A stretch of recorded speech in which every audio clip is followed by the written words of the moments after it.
Pinangalanan na ng pulisya ang umano'y tauhan ng NBI na nahuli matapos ang barilan sa Senado. At live mula sa Senado, may express report si Mobile Journal Francis Rivera. Francis, sino ba itong tauhan daw ng NBI?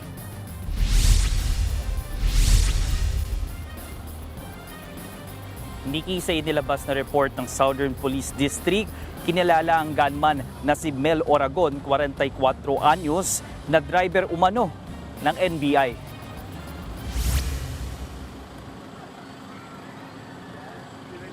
Sabi sa SPD, siya ang nagpaputok sa second floor ng Senate building na kalaunay inaresto.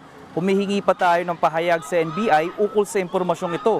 Pero una nang itinanggi ni NBI Director Melvin Matibag na may tauhan ng NBI sa loob ng Senado nang magkaputukan. Kaninang madaling araw naman, Nikki, may dumating ditong babae na sinasabing asawa siya ng naarestong taga-NBI. Ayon sa kanya, nalaman niyang nahuli ang asawa ng tawagan ng kasama nito. Inaalam pa natin, Nikki, kung related ba itong babaeng ito kay Oragon. Samantala, Nikki, sumulat naman si Senador Amy Marcos kay Pangulong Bongbong Marcos para ipahayag ang kanyang pagkabahala sa nangyaring gulo. Muli niyang sinisi ang NBI. Dahil dito, hiniling niya na sibakin sa pwesto ang mga matataas na opisyal ng NBI. Kabilang dyan si NBI Director Matibag, pati na ang pinuno ng NBI NCR at Organized and Transnational Crime Division. Nikki? Francis, so itong si Mel Oragon sa kasalukuyan ay nasa kustudiya?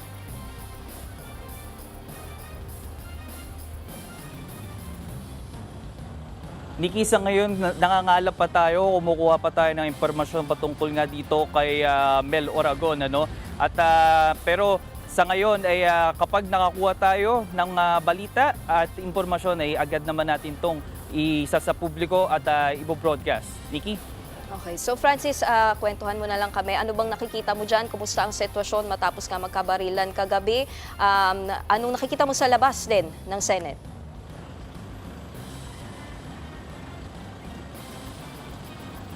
Yes, Nikki, magdamag tayo nagbantay dito sa harapan mismo ng Senate dahil nga total lockdown yung loob nito at hindi tayo pwedeng pumasok at hindi tayo pwedeng magstay dito o magstay doon simula kaninang madaling araw. Pero habang nandito tayo, ang mga nakikita natin, yung mga vehicle o yung mga sasakyang lumalabas dito mula dito sa parking ng Senado at ganun din yung mga pagpasok naman ng mga kapulisan, CIDG at SOCO na nag-iimbestiga nga doon sa nangyaring scene o crime o doon sa nangyaring scene ng putukan kagabi.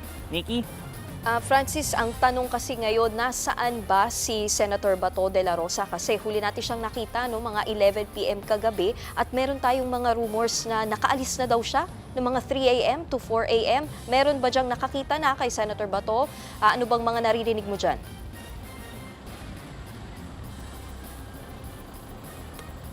Yes, Nikki. Sabi ng kanyang abogadong si Attorney Jimmy Bondoc na sa loob pa rin daw ng Senate building si Senator Bato de la Rosa. Heto, pakinggan natin ang pahayag ni Attorney Jimmy Bondoc. My knowledge is that he's here. It has no plans of me. But let me check for you para may personal knowledge.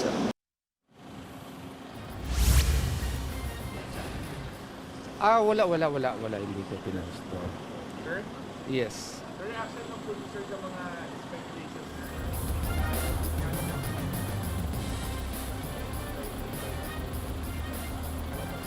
Nikki, pasado alas 12 ng ating gabi rin kanina, kinumpirma pa ng isa pa niyang abogado na si De La Rosa, na si Attorney Israelito Torion na nasa loob pa rin ng establishment ng Senado itong si Senator Bato de la Rosa at nagpakita pa nga ito ng kanilang selfie at video mismo ni Senator Bato de la Rosa. Nikki? At dyan sa labas, Francis, meron bang mga supporters ni Senator Bato at meron din mga presensya ng NBI o PNP?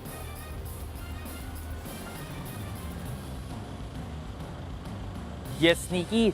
Sa labas nga, nagpapatuloy yung sinasagawang programa ng mga supporter ni Bato de la Rosa. At when it comes naman sa security, 1,400 na kapulisan ng nagbabantay dito at kaninang madaling araw din ay talagang nagtutuloy-tuloy or pinagpatuloy nilang kanilang programa, pero hindi gaya ng mga nakaraang gabi na talagang makapal yung mga supporter ni Senator Bato de la Rosa. Kaninang umaga nung sumilip tayo at hanggang ngayon medyo may kanipisan na nga lang, pero ayon sa kanila hinihintay din nila yung iba pa nilang kasama na pumunta rito ngayong araw.